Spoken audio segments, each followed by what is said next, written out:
Pemirsa, dunia dan Indonesia masih terus waspada terhadap penyebaran virus corona. Lalu bagaimana cara sederhana untuk kita menangkal virus corona dan apa saja mitos yang beredar soal virus corona? Langsung saja kita akan konfirmasi kebenarannya dengan pakar kesehatan Dr. Tan Shot Yen. Ya, selamat pagi Dr. Tan. Selamat pagi, apa kabar? Baik, dokter sendiri apa kabar, sehat? Alhamdulillah. Nah, Dok, bagaimana nih Dr. Tan melihat tentang berita-berita mengenai virus corona? Nah, iya baik. Begini, satu hal yang menjadi problem dengan masyarakat kita dan kenapa kita menjadi gelisah. Lalu kebanyakan yang bertanya, karena semua yang terpampang di media sosial, yang terpampang di media berita, itu adalah level petinggi. Level petinggi itu mereka bicara tentang data, mereka bicara tentang klinis, mereka bicara tentang, yaitu loh, pemakaian hazmat yang mengerikan itu, lalu penuh desinfektan. Nah, kita lupa untuk menjelaskan kepada masyarakat bahwa nomor satu, virus corona itu adalah virus yang ada di mana-mana, termasuk di hewan, yang normal ada. Ya, yang menjadi problem adalah salah satu turunan dari virus corona ini. Jadi kalau tadi dibicarakan oleh jurnalis mengatakan bagaimana cara virus corona yang mana dulu nih, gitu loh ya. Nah, kita punya banyak jenis virus corona. Nah, yang kedua yang menjadi problem adalah istilah yang masih kacau. Tolong dibedakan antara definisi epidemiologi, definisi klinis, dan definisi definitif laboratorium. Nah, kita mengenal ada 4 tahap definisi epidemiologi. Pertama adalah istilah bahwa tentang observasi. Siapa sih orang yang diobservasi? Orang observasi itu loh orang yang baru pulang dari negara-negara yang di situ sudah terdeteksi ada novel corona ini, ada si COVID-19 ini. COVID ya. COVID-19. Jadi corona virus type 2 ya kan? Nah, itu sebabnya kenapa dalam proses observasi orang ini nggak ada gejala, memang nggak ada apa-apa. Seperti kemarin saya baru pulang dari Singapura, saya mendapatkan ini. Nah, ini adalah bagian dari observasi. Jadi artinya saya harus menuliskan nama saya, alamat, nomor kontak dan sebagainya.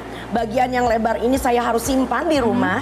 Yang setiap saat bisa saya baca lagi. Lalu kemudian yang ini disimpan oleh petugas kesehatan. Yang apabila saya punya masalah, saya tinggal bawa lembar yang besar yang saya pegang ke fasilitas kesehatan. Saya baru pulang dari negara ini, walaupun di sana tidak terjangkit, tetapi saya kena dengan order sebagainya.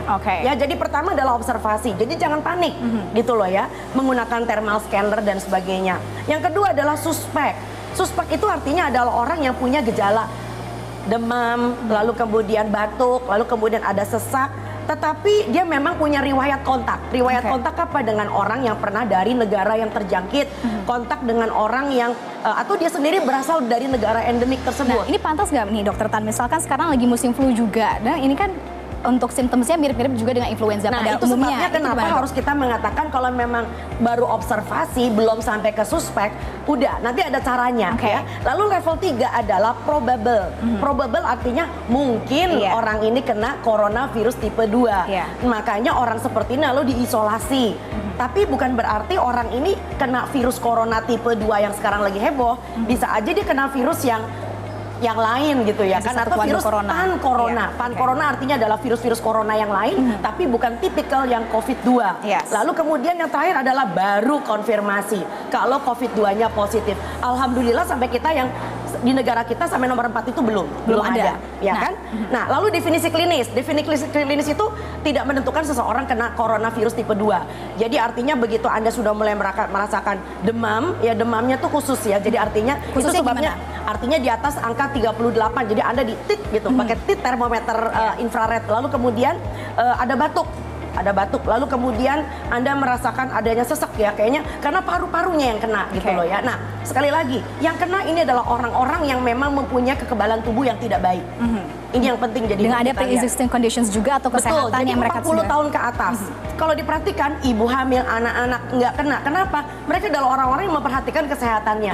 Mereka yang masih makan dengan baik dan sebagainya. Tetapi buat lansia yang meninggal banyak di luar negeri kan umur 70 tahun ke atas. Mereka yang sudah punya penyakit macam-macam gitu loh, terutama itu. Jadi sekali lagi. Tapi tidak menutup kemungkinan juga ini bisa juga menyerang kepada mereka yang dengan umur di bawah 40 tahun juga kan, Dok? Tetapi, antisipasinya gimana nih, Dok? Nah, antisipasi, kita masuk ke dalam antisipasi. Itu yang sebabnya kenapa kita ini masih kacau dan masih bingung. Pertama, kita harus menerapkan dulu yang disebut dengan antisipasi level rumah tangga. Level rumah tangga nomor 1 adalah biasakan kita punya suami, punya anak, punya mertua, punya pembantu, siapapun yang ada di rumah itu punya kebiasaan baru yang saya bilang normalitas yang baru. Satu, rajin cuci tangan, ya. Tapi rajin cuci tangan kalau habis itu kita makan bakwan goreng percuma. Jadi rajin cuci tangan, rajin makan yang sehat, rajin kena matahari dan tidur yang cukup selama 7 jam. Rajin itu seberapa banyak dok frekuensinya Yang cuci normal, tangannya? normal. Jadi artinya begini, setiap kali kalau misalkan jangan jadi kayak orang obsesif kompulsif ya, dikit-dikit lihat keran dicuci tangan, itu jadi nggak normal kan? Rajin itu dalam pengertian gini, apabila Anda sudah merasa udah ngerjain macam-macam dengan laptop segala macam, lalu kemudian kayak kok panas ya udaranya nggak enak, sebelum kucek-kucek cuci tangan dulu. Setiap kali kalau ke WC mau pipis cuci tangan. Kalau menurut saya itu yang dan menghindari sentuh wajah itu benar dok? Betul, karena apa? Kan ada kemungkinan kan orang kayak bersin segala macam kan, ada yang ciprat kiri kanan, jadi kebiasaan cipiki-cipika. Nah itu normalitas yang baru, tolong dibuang dulu. Ya. Nah lalu kemudian yang lebih penting lagi apa? Kena matahari. Ya, banyak orang itu tidak kerjanya, udah kerjanya jamnya amburadul. Kamu cuma tidur 5 jam sehari, ada yang cuma 3 jam. Lalu nggak pernah kena matahari, kerjanya di kantor, kerjain lembur tiap hari. Orang ini walaupun umur 30 tahun juga rentan. Riskan. Karena apa? Daya tahannya tidak baik ya. Berarti matahari, kena matahari berapa jam sehari dok? Ini biar mereka bisa nggak pakai berapa jam. Kena matahari aja jam 10-15 menit ketika ada ultraviolet B. Karena Anda membangkitkan vitamin D3 Anda dalam tubuh. Berarti untuk yang ngantor nih bisa ngopi buat yang ngantor. Gitu juga buat yang pakai hijab. Nah banyak pasien yang kalau saya cek yang pakai hijab itu vitamin D3-nya jelek banget. Biasanya di bawah angka 30, boro-boro. Bahkan sampai angka cuma 10. Berarti tipsnya apa nih dok untuk yang berhijab? Tipsnya adalah kita rajin kena matahari. Jadi biasakan, nah itu normalitas yang baru sekali lagi. Yang kedua adalah level di pekerjaan, workplace dan sekolah. Misalnya apa? Anak-anak dibiasakan jam 10 pagi olahraga, ya kan? Lalu kemudian jam 10 pagi ada kebiasaan meregang. Lalu kemudian kena matahari. Jangan bosen gitu loh ya. Dari satu building ke building yang lain. Jangan enak pakai metro, enak kan pakai AC. Coba kena matahari nggak apa-apa kok. Ya, lalu kemudian di workplace itu yang penting adalah ini, cleaning service dibiasakan. Jadi punya kebiasaan ngebersihin tempat-tempat umum, handle pintu, lalu kemudian WC. Nah yang saya lihat di Indonesia, dan ini menyebabkan kenapa kita punya turisme jadi terancam. Mereka barangkali ngeliat Indonesia, oke lah, boleh dipercaya lah, kita nggak punya coronavirus tipe 2 ya. Tetapi mereka kalau ngeliat, aduh kok WC-nya jorok ya, aduh kok kayak begini ya. Jadi kebersihan itu yang membuat kita punya daya tarik di mancanegara.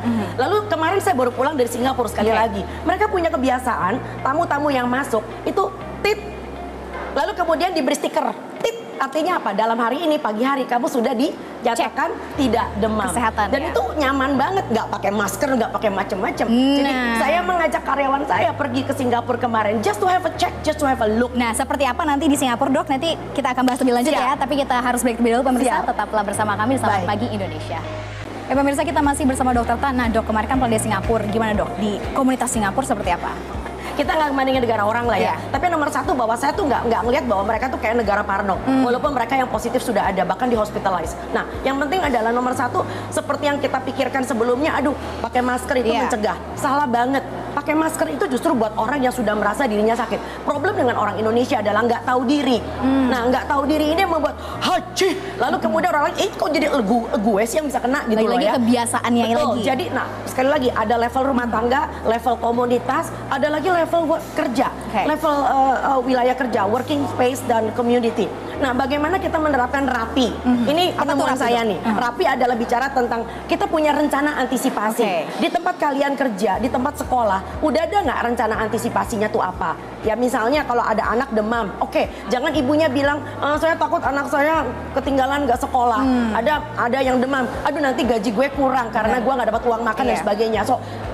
Rencana antisipasi. Kalau orang ini perlu karantina diri selama 2 minggu di rumah, kira-kira bagaimana dia kerja online, ya kan? Lalu yang kedua adalah pengkinian informasi. Pengkinian informasi adalah yuk kita masuk ke dalam website pemerintah, ya karena itu adalah website yang bisa dipertanggungjawabkan. Hentikan tentang hoax. Hentikan WhatsApp group. Ya, gitu udah. Kita juga bukan orang yang ngerti banyak tentang virus. Kita bukan ahli virologi. Yang ada jadi hoaxnya makin-makin. Minum air putih lah, minum jahe lah.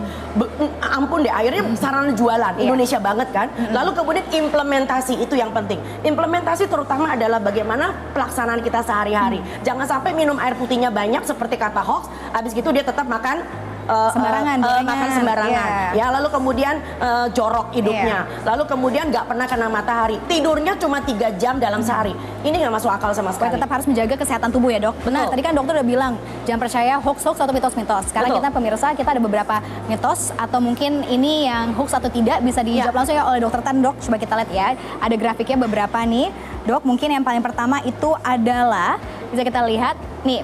Virus corona dapat dicegah dengan rutin minum air putih dan menjaga tenggorokan lembab. Itu yang saya mengatakan, mau lembab mau enggak tenggorokan kita memang udah lembab. Kalau nggak lembab kita harus sakit leher. Berarti ini hoax ya dok?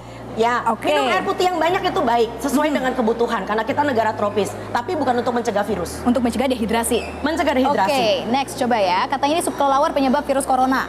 Ya, sampai sekarang sebetulnya negara-negara maju itu termasuk WHO sedang mencari sumber penularan. Karena corona itu adalah sebetulnya adalah famili dari virus yang ada di mana-mana. Anjing kamu, kucing kamu juga punya coronavirus gitu loh ya. Makanya vaksinasi hewanmu. Sebab yang kita takutkan adalah mutasi.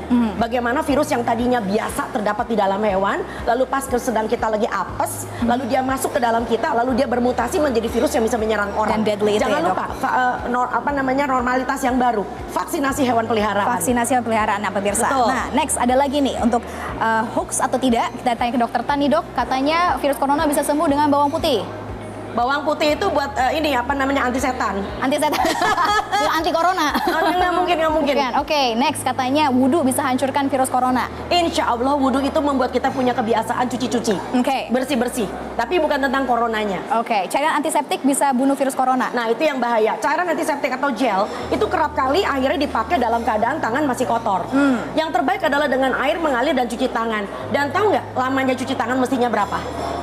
Nyanyi happy birthday 2 kali. Happy birthday to you, happy birthday to you. Dengan tempo yang sedang ya dok. Happy birthday dear Cila. Anak saya hari ini ulang tahun. Ulang tahun Cila. Happy birthday to you. Bisa sambil diulang lagi. Jadi 2 kali happy birthday cuci tangan dan itu adalah cara cuci tangan yang benar. Berarti sekarang orang ngeborong-borong antiseptik salah ya, jangan Masya Allah, Indonesia borong masker, borong antiseptik, borong jahe. Hemat aja, nih cuci pakai air makan yang sehat, isi piringku 3 kali sehari. Ada sayur dan buah, kena matahari dan tidur yang cukup. Insya Allah. Next ada beberapa lagi nih, coba kita lihat nih. Ada mitos-mitos terkait corona pemirsa. Nah ini ada juga bagaimana nih, katanya virus dapat menular melalui udara di ruang terbuka, airborne, benar nggak dok? Well, sebetulnya bukan airborne, actually it's a droplet. Ya, jadi artinya kalau ruang udara terbuka, kalau di situ tidak ada droplet infection, artinya ditularkan melalui percikan, maka di situ tidak mungkin terjadi penularan. Terus adalah satu lagi dok yang mungkin lagi bahasnya ramai di pembahasannya, yaitu katanya virus nggak bisa menyebar di daerah seperti Indonesia tropik, bener nggak? Yes and no, karena itu sama sekali belum ada tanda-tandanya. Sebab contoh ngomong, kalau seandainya orang yang terkena itu berasal dari negara yang wabah, nyampe Indonesia, bisa aja kita punya yang namanya penularan antar manusia. Ya, jadi nggak peduli tentang masalah suhu udaranya. Dan jujur ngomong bahwa virus itu dia adalah RNA. Virus corona adalah keluarga dari virus yang ribonukleik, genomnya adalah ribonukleik. Dan virus-virus RNA, keluarga RNA ini mudah sekali dan tidak stabil, sehingga dia mudah sekali bermutasi, dan itu yang kita takutkan. Dan berarti untuk menghadapi ketakutan ini kita harus seperti dokter tadi, jaga kesehatan dengan rapi tadi ya, hidup dengan rapi, punya rencana antisipasi dari kantor, dari sekolah, level rumah tangga, lalu kemudian kita punya pengkinian data, bukan data hoax tapi data pemerintah, lalu kemudian implementasinya bagaimana, jangan ngomong doang tapi ngaco, laksanakan. Indonesia bisa dan Indonesia pasti perkasa. Pasti perkasa. Terima kasih Dokter Tan sudah hadir. Selamat pagi Indonesia.